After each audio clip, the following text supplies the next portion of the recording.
जहां पर खड़े हैं इस मंदिर का नाम है एकलिंग महादेव जी का मंदिर। बड़ा ही पुराना और बहुत ही प्रसिद्ध ये मंदिर है। अलवर वासियों की आस्थाओं का अगर इसे मंदिर कहा जाए तो ये गलत नहीं होगा।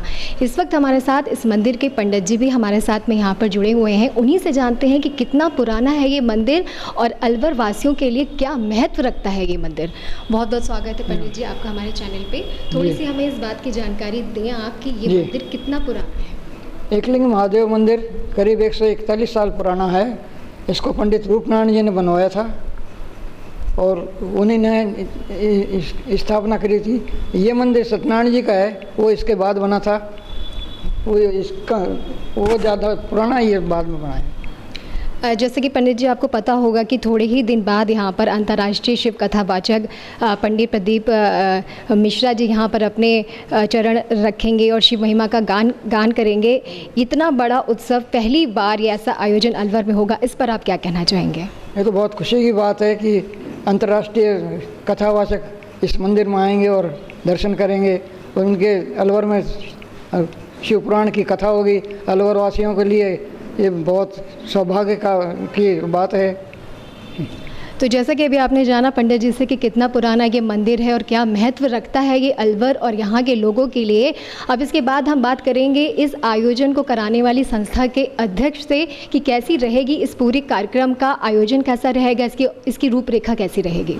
अलवर वासियों का एक बहुत लंबा इंतज़ार बहुत ही जल्द खत्म होने वाला है। अंतर्राष्ट्रीय शिव कथावाचक पंडित प्रदीप मिश्रा जी बहुत जल्द हमारे बीच में होंगे। कैसी रहेगी इस आयोजन की पूरी रूपरेखा, इसी पर बात करने के लिए हमारे साथ हैं इस आयोजन को कराने वाली संस्था के अध्यक्ष और बीजेपी से जिले के उपाध्यक्ष प्रमोद विजय जी। प्रमोद जी बहुत बहुत स्वागत है आपका हमारे चैनल पे। सबसे पहले तो मैं ये चाहूँगी कि आप हमारे दर्शकों को एकलिंग महादेव जी के मंदिर के बारे में थोड़ा सा जानकारी दें। कितना पुराना मंदिर है ये और अलवर वासियों के लिए कितना महत्व रखता है ये? सबसे पहले तो मैं अलवर की जनता को एकलिंग महादेव से प्रणाम करता हूँ कि आज उनके पुण्य, हमारे पूर्वजों के पुण्य और अलवर की धरती पे तपे ऋषि मुनियों के पुण्य, क्योंकि अलवर की धरती वो धरती है जो उज्जैन के राजा महाराजा भर्तृहरि ने राज तो उज्जैन में किया, लेकिन उन्होंने इस धरती को पूजा स्थली के रूप में, तपस्या के रूप में इसको तपा, इसलिए ये पुण्य की धरती कहलाई। और इस पुण्य की धरती पे सभी अलवर वासियों के पुण्य से 11 जुलाई 2023 से उस दिन मंगला गौरी पूजा है और एक अश्वनी नक्षत्र है जिसके बारे में हमारे मातृ साहब बताएंगे आपको कि इस तरह का योग सावन और वो भी अधिक मास में अलवर वासियों को कथा मिली। ये हमारे लिए पुण्य का विषय है।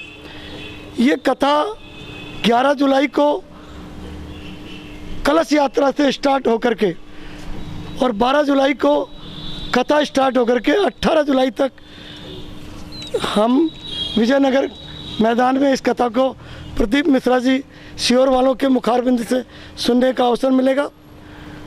11 तारीख को प्रातः 7:31 पर भव्य मंगल कलश यात्रा मन्नी के बड़ एकलिंग महादेव से स्टार्ट होगी और कलश की जितनी भी वितरण की व्यवस्था है वो मंगल परिणय जो गार्डन है हमारे भाई मदन जी अरोड़ा ने हमको वो निःशुल्क दिया है, उनके यहाँ से हम कलश वितरण करते हुए एकलिंग से प्रारंभ करेंगे।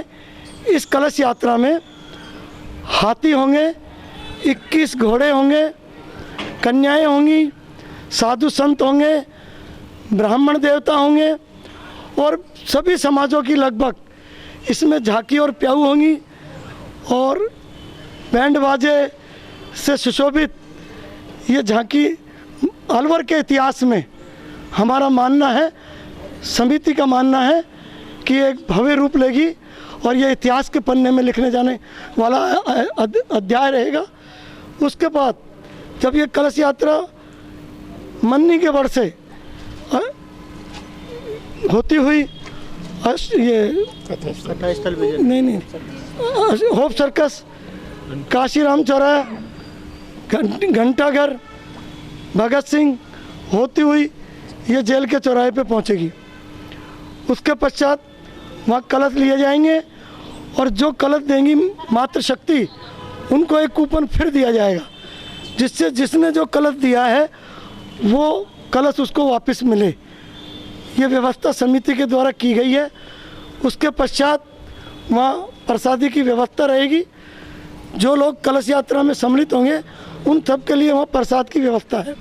सर थोड़ी सी रोशनी सर आप इस चीज़ पर भी थोड़ा सा डालिए कि सर इस संस्था को कराने वाली जो आयोजन कराने वाली संस्था है उसके बारे में थोड़ी सी जानकारी दीजिए और कब और कैसे अब इस संस्था से जुड़े। श्री संत भारतीय सामाजिक सेवा संस्थान का गठन लगभग साल भर पहले हुआ।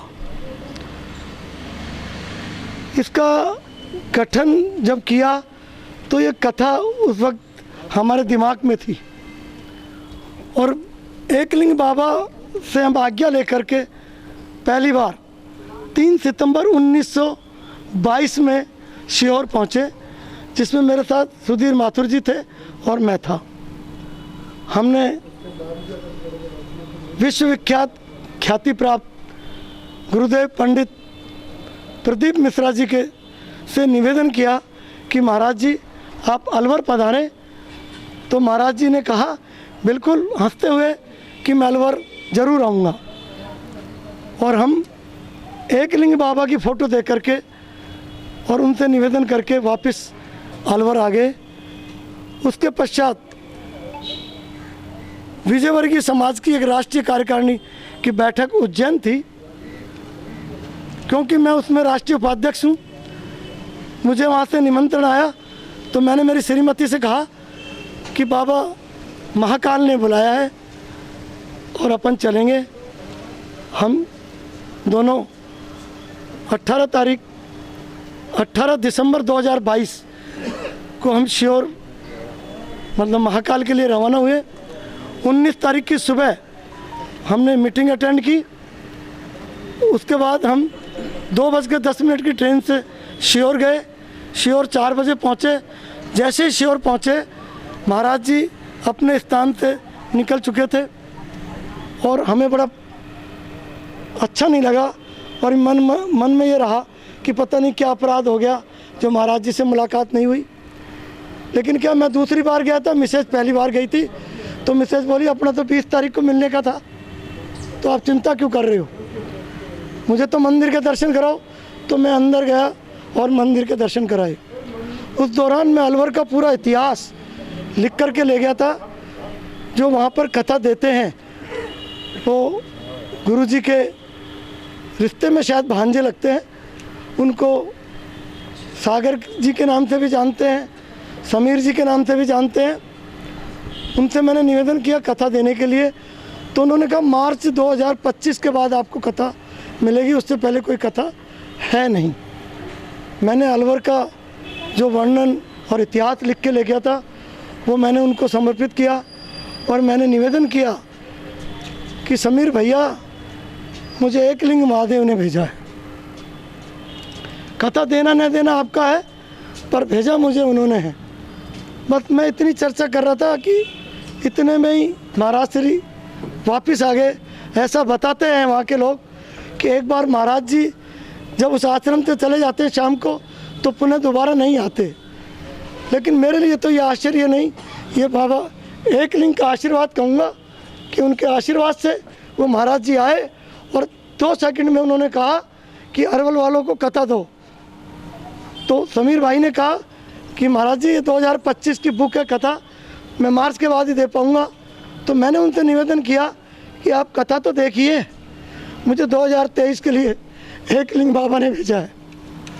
और मेरी छाती वहाँ पर भी भरी आई थी।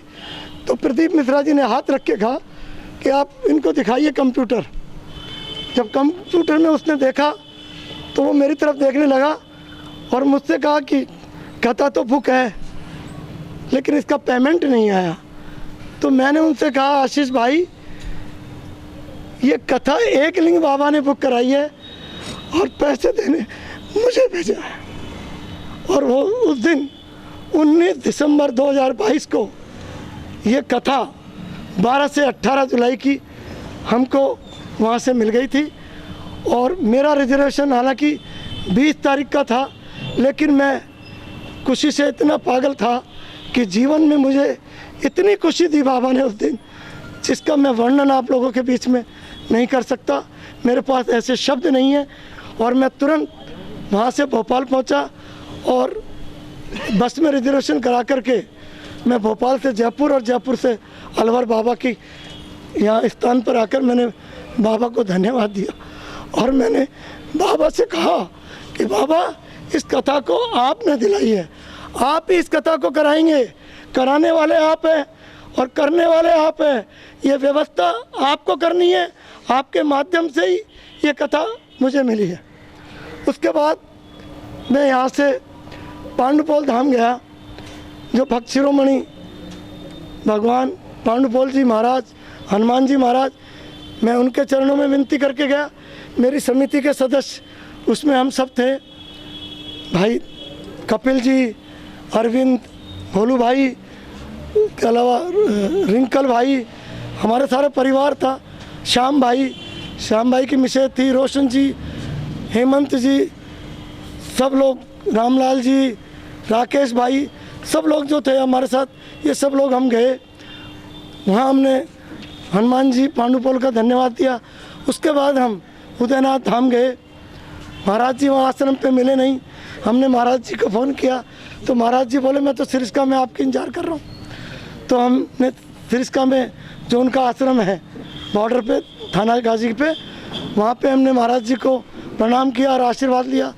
और महाराज जी ने हमको आश्वासन दिया कि मैं पूरी कथा में आपके साथ रहूँगा, आप किसी प्रकार की चिंता नहीं करें।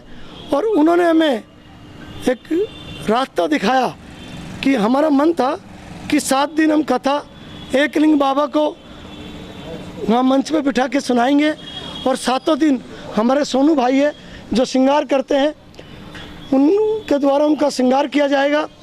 तो महाराज जी ने कहा नहीं, आप नर्मदा शंकर से शंकर भगवान को बुलाओ और उनकी स्थापना करो और उनका ही श्रृंगार करो और उनको ही कथा सुनाओ।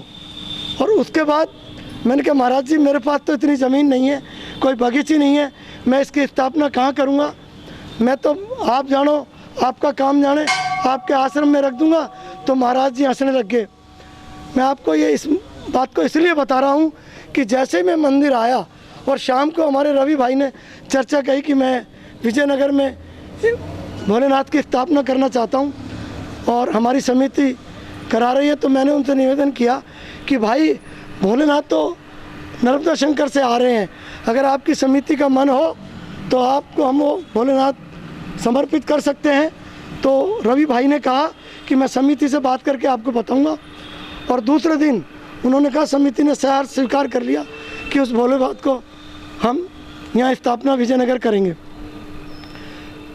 आपके चैनल के माध्यम से मैं बताना चाहता हूँ, जब मैं फूलनाथ जी के यहाँ गया और मैंने उनको ये बात बताई तो वो इतनी ज़ोर से हंसे कि इतनी हंसी मैंने उनके चेहरे पे इससे पहले कभी नहीं देखी।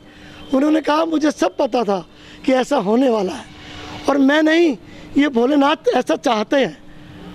और आज का विषय जो भूमि पूजन का था, मैं आपको सच बता रहा हूँ कि मेरे को कल दिल्ली जाना पड़ा, इमरजेंसी कारण था। और ये सारी व्यवस्था भाई श्याम जी, अरविंद भाई, कपिल भाई, रोशन भाई, अवधेश जी, हमारे क्या नाम, हेमंत भाई, रामलाल जी, श्यामलाल जी और ये प्रमिला जी, प्रेम प्रकाश जी, दामोदर जी, ओम प्रकाश जी और सुधीर माथुर जी, पायल जी, इन सब ने मिलकर, महेश जी, इन सब ने मिलकर के इस व्यवस्था को शाम को इनको कहा और सुबह इन्होंने अंजाम दे दिया। और आप अलवर वासियों का जोश देखते, अगर आप उस भूमि पूजन में होते तो मैं समझता हूँ कि ऐसा जोश मैंने इससे पहले कभी नहीं देखा। आप किसी भी कार्यक्रम में 100 बार फ़ोन करोगे तब एक व्यक्ति समय देता है। यहाँ सिर्फ व्हाट्सएप पे ही सारी चर्चाएं चल रही है और लोग को जुनून और जो भजन और जो नारे वहाँ देखने को मिले, उससे मेरे अंदर एक इतनी पॉजिटिव एनर्जी आ गई है कि बाबा का डमरू अलवर में बज गया है। और प्रदीप मिश्रा जी जो 11 से 18 जुलाई का 8 दिवसीय ये जो महोत्सव ये अलवर में होने जा रहा है, ये अलवर वासियों के पुण्य से होने जा रहा है। और मेरा मानना है कि मैं आपको एक बात बताने जा रहा हूँ कि अलवर में बड़े बड़े सेठ हैं। मैं जब नोएडा गया प्रदीप मिश्रा जी की कथा सुनने के लिए, सिर्फ इसलिए गए हम कि वहाँ की व्यवस्थाएं देखें। तो मेरे साथ विपिन भाई भी था और क्या नाम गोलू भाई, लोकेश जी खंडेलवाल, वो भी थे, हमारे समिति के लोग भी थे। इसी बारे में सर मेरा एक सवाल आपसे ये था कि जैसे कि हम सब जानते हैं कि पंडित जी के श्रीमुख से शिव की महिमा सुनने के लिए लोग दूर दूर से खींचे चले आते हैं, और ऐसे में अलवर में भी ये उम्मीद की जा रही है कि भारी भीड़ उमड़ने की पूरी उम्मीद है। तो ऐसे में संस्था जो है सुरक्षा को लेकर के क्या इंतज़ाम करेगी? सुरक्षा तो मैडम प्रशासन को करनी है, जाब्ता पुलिस प्रशासन को लगाना है। और आपके चैनल से मैं बता दूं कि जो नए कलेक्टर साहब आए हैं और नए एसपी साहब आए हैं, उनका जो आश्वासन है वो मैं आपके चैनल से तो उल्लेख कर नहीं सकता, लेकिन वो पूरे पॉजिटिव ऊर्जा के साथ हमारी संस्था और अलवर वासियों के साथ लगे हुए हैं। उन्होंने पूरा आश्वासन दिया है कि सुचारू रूप से सुव्यवस्थित ढंग से हम इस कार्यक्रम को करेंगे।